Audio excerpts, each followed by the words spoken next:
Our story begins with Akira, a super smart gamer who loves to dominate people in all kinds of games and thinks that school is too easy and boring. On his way to school, a large humanoid creature suddenly appears, and Akira quickly realizes that this isn't his usual bus driver. He manages to dodge his attacks and then baits the creature into an abandoned building, where he anticipates the creature's jump and angles a pole perfectly to pierce right through him, outsmarting his opponent and winning the fight. A woman appears behind Akira and congratulates him on his victory. She says that she didn't expect him to actually be able to defeat her pet. Her name is Mion, and I'm honestly not quite sure how to describe her other than Crazy Cat Lady, but regardless, she shoots Akira and tells him that the fun is only just beginning. He sees flashes of doctors operating on him before ultimately waking up in a room filled with all kinds of people, all handcuffed. The cat lady appears on stage and explains that as far as the real world is concerned, everyone in the room is presumed dead, and that they have all been chosen at random to participate in an experiment. A man interrupts her and tells her to cut the bullshit, but instead of cutting, she just shoots him dead. She explains that this hand cannon is her ability, and that everyone in the room has been given a special ability of their own. She further explains that the experiment will pair them against each other in a variety of programs to test the effectiveness of these abilities. The first program is a one-on-one fight, with Akira being paired up against Kirasaki, an arrogant delinquent. Once the light on their shackles turn green, they'll have 5 seconds before they unlock and their powers can be used. Kirasaki has the ability to turn sticks into a sword that can cut through anything. Akira manages to dodge his attacks and run away. He baits his opponent into the science lab, where he uses his knowledge of chemistry to create a light fog and a basic flamethrower, but this is mostly just for show. Believing that he has Akira cornered, Kirasaki tells him that he should just give up, because it's clear that he was given a weak ability. Akira says that in reality, he's just been holding back because his ability is far too strong, and adds that this ability is one that Kirasaki has seen before. As Kirasaki lunges forward, Akira reveals that his ability is actually the hand cannon. He misses on purpose to force Kirasaki to surrender instead. Meanwhile, Mion was watching the entire fight unfold. She explains that Akira's power is actually not the hand cannon. You see, Akira's true ability is the power to gain whatever ability his opponent thinks he has. He was able to trick Kirasaki into believing that he had the hand cannon, and thus the hand cannon became his ability for this fight. She goes on to say that she's so excited to watch Akira advance through the other challenges and even refers to him as her sweet prince. On the other hand canon, Akira doesn't care about winning or losing, and instead plans to someday make the cat lady regret ever giving him any powers. After winning his fight, Akira passes by Yuri, a girl who hated her life. As a child, she was a victim of verbal and physical abuse from her mother. One day, she decided to be a good person and help some guy out, but he turned out to be an obsessive stalker who followed her everywhere. He eventually decided to take his own life, and by pure chance, Yuri happened to be walking by at that same time and tried to save him. She grabbed onto him, but he dragged her off the building so that they can die together as lovers, because he believed that they're soulmates. Her flashback is interrupted by the program starting and she's taken to her first fight. Her opponent is a creepy guy that I can only really describe as having the fashion sense and personality of a Discord moderator. He tells her that his ability is to smell someone's state of being, and that he can literally smell her virginity. He drops his boxers and runs straight at her. He manages to put her in a chokehold, where he confesses to her about the many young prostitutes he's murdered. He then tells her he can smell her disgust, her rage, her hatred, and it fuels him. But she manages to overpower him and quickly finish him off. Yuri has the power to quintuple her physical abilities, and for those that are bad at math, it basically means she can make herself 5 times as fast or as strong. After the first program ends, Akira is taken to a room with a few other contestants already there, one of which is Kirasaki. They have to team up together for the second program, which will be a 5-on-5 fight. The group introduces themselves to one another and reveal their powers, except for Akira, who decides to lie instead, and tells them that his power is the hand cannon. Once they arrive at the venue for the second program, they realize that it's actually not a team battle but just a series of one-on-ones. The guy in a suit goes first, and he is up against Rin. She tells him that she'd rather not fight him, and that if he surrenders she'll do anything he wants. He's very tempted by this offer, but instead suggests that they just flip a coin to decide the winner. She agrees, but while he flips the coin she immediately attacks, killing him before the coin even touches the ground. Unfortunately, the attack was too fast for Akira to learn anything about her ability.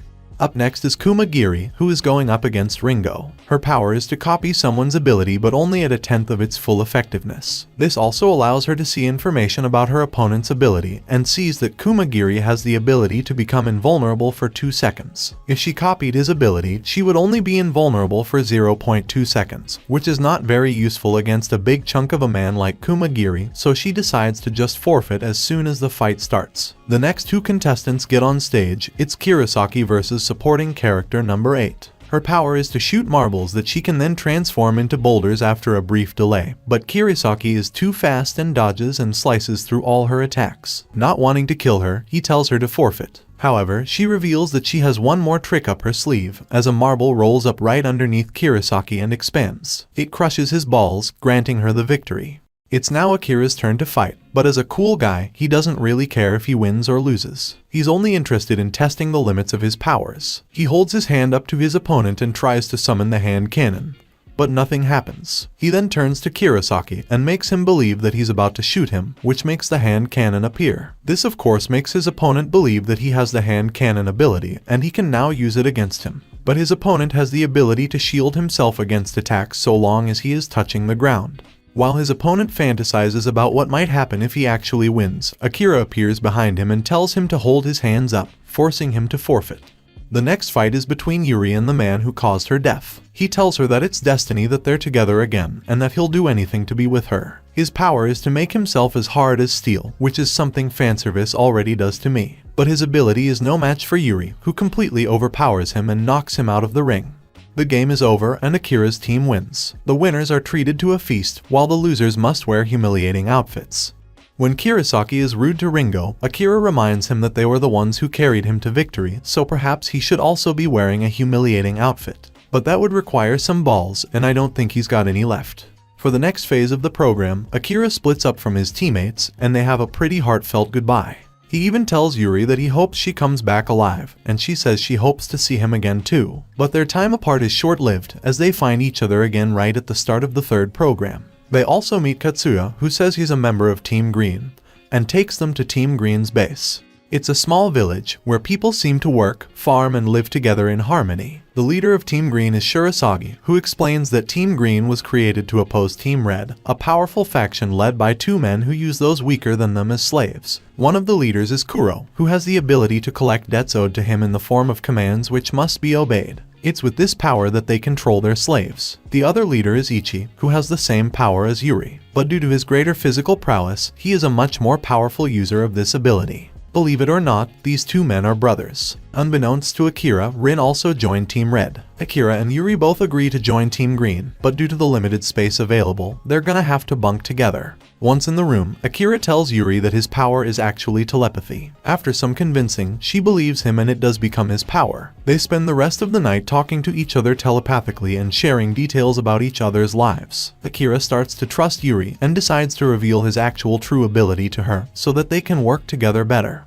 Sometime later, they receive a quest from Mion. It leads them to ruins, where they're tasked with fighting off the same kind of monsters that had attacked Akira before he was brought into the experiment. Akira is able to use his telepathy with Yuri, so long as she continues to believe in this power, while the rest of the people there believe that he has the hand cannon ability, allowing him to use both abilities simultaneously. Team Red arrives to observe the fight, so they can gain information about Team Green's abilities. To make matters worse, Mion summons a combined ghoul. In order to defeat it, Shirasagi has no choice but to use his ability, revealing it to Team Red. His power is called Force Negotiations. He has the ability to nullify someone's attack, and then direct the kinetic energy from their attack back at them. He blasts a hole through the ghoul, but unfortunately, boss battles always have multiple phases, and the ghoul gets back up. Akira and Yuri come up with a plan to defeat the boss, but they must first get out of Team Red's line of sight so that they don't reveal any information on Akira's true ability. Telepathically, he tells Yuri to switch his powers at the last second, right as the boss attacks him, allowing him to survive the attack and then switch back to the hand cannon, before shooting the ghoul in the mouth. Although this doesn't kill the ghoul, it does intrigue Ichi, who jumps down, finishes the boss in a single punch. He wants to fight all 3 of them right then and there, but the cat lady interferes and says that rather than fight, they will hold a quest called Hunt for the King. She tells them that in this next quest, whoever captures the king's smartphone and connects it to their own phone wins, and that they can use any means necessary to accomplish this. Team Red agrees to participate, but only on the condition that every single person on the losing team will be killed. The teams are given 7 days to prepare for this intense battle. Back at the green base, the now free red team slaves are treated for their injuries. Among one of the freed slaves is Ringo. Kumagiri also joins Team Green after he saves one of their members in the woods. Meanwhile, back at the Team Red base, the brothers have called in their most powerful members to fight alongside them in the upcoming battle. A spy from the green team also reveals to Kuro that Akira's real power is not the hand cannon, and that there's much more to his ability than meets the eye. The next day, Akira goes into the woods to further test his powers with Yuri. He tells her to concentrate and to imagine him as another person to see if that would give him the ability to shapeshift. It works, and he transforms into an apple. They continue to train in secret until the day of the battle finally arrives. Mion tells them that throughout the fight, they can gain points that they can then use to buy favors from her. Team Green chooses Shirasagi as their king, while Team Red chooses Ichi. The best strategy is for the king to stay hidden, so Shirasagi stays out of combat. But staying hidden would be far too boring for Ichi, so he decides to join in on the fight and beats everyone to a pulp.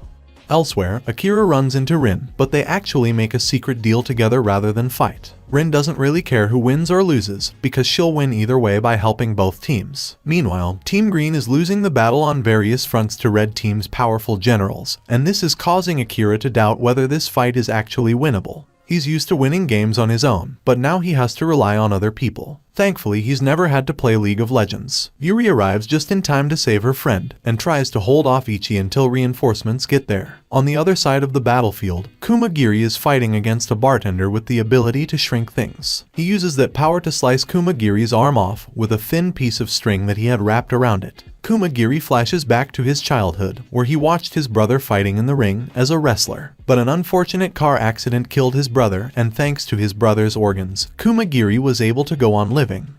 The spirit of his brother tells him that it's okay, that he doesn't have to hold back anymore, and he can use his full powers. Kumagiri activates his ability, becoming invincible for 2 seconds, and beats the bartender within that time frame, proving to all men that you can accomplish a lot even if you only last 2 seconds.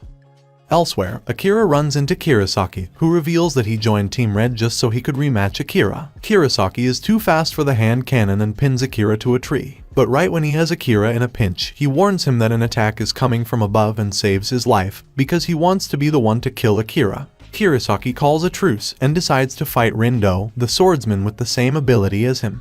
This was all part of Akira's plan. He had worked with Rin to bait both of these men into this area so that they would fight each other. While Kirasaki distracts Rindo, Akira fires a hand cannon shot from behind the tree. Rindo anticipates this and nullifies the attack, but he didn't anticipate the splinters in the air, which Kirasaki kicks back at him, killing him on the spot.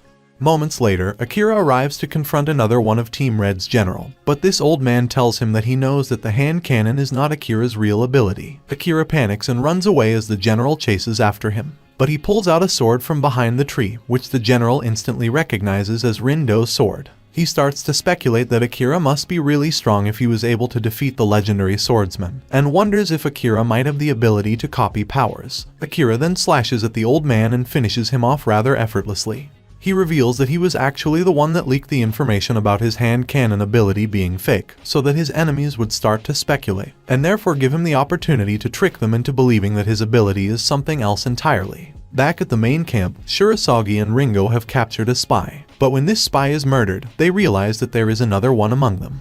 It turns out to be a grandma. The old woman grabs a baby hostage and threatens to kill it if Shirasagi doesn't throw his phone away. When he questions her motives for betraying them, she reveals that Kuro and Ichi are actually her children, and that she's willing to do anything for her boys. With no other options, he throws his phone away and allows himself to be shot down in order to save the child. Granny calls Kuro to tell him that the Green King has been eliminated.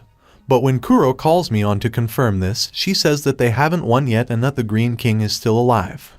At that moment, Akira arrives in front of Kuro and reveals himself as Team Green's real king. Kuro had anticipated that something like this might happen, and surrounds Akira with an army of his slaves. Akira is immediately captured by 2 slaves that Kuro had kept hidden in a bush. Kuro then goes on to explain how every single decision that Akira has taken up till now has been a part of a carefully calculated plan to bring him exactly at this spot, so that he could kill Akira himself. Akira falls to the ground, supposedly defeated.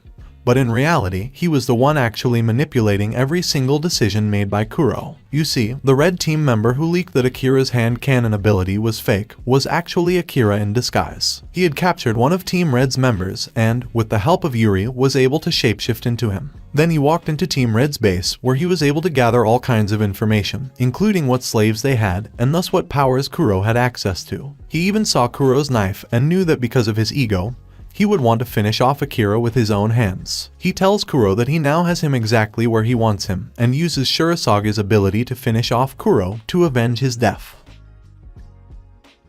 Meanwhile, Ichi has defeated pretty much everyone else, including Kirasaki and Kumagiri, who showed up to help Yuri. While having a mental breakdown, Ichi has a flashback to the orphanage where he grew up. This is where he first met Kuro, who at the time was always reading a book called A Kingdom for Everyone. They shared a simple dream to someday build a kingdom together where everyone could be free. But these ideals were beaten out of them by the headmaster, who repeatedly told them that they're not human, that they're worse than trash. Granny was one of the caretakers at the orphanage, who witnessed these savage beatings and failed to protect the boys. One day, Ichi finally accepted that he truly wasn't human. He went wild and bashed the headmaster's head in.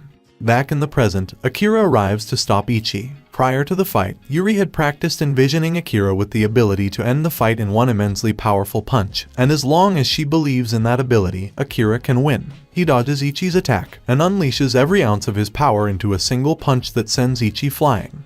Ichi thinks to himself that he's lived a truly rotten life, but it wasn't all that bad. It was pretty fun actually, and that maybe, him and Kuro together is all that was ever really needed for their kingdom.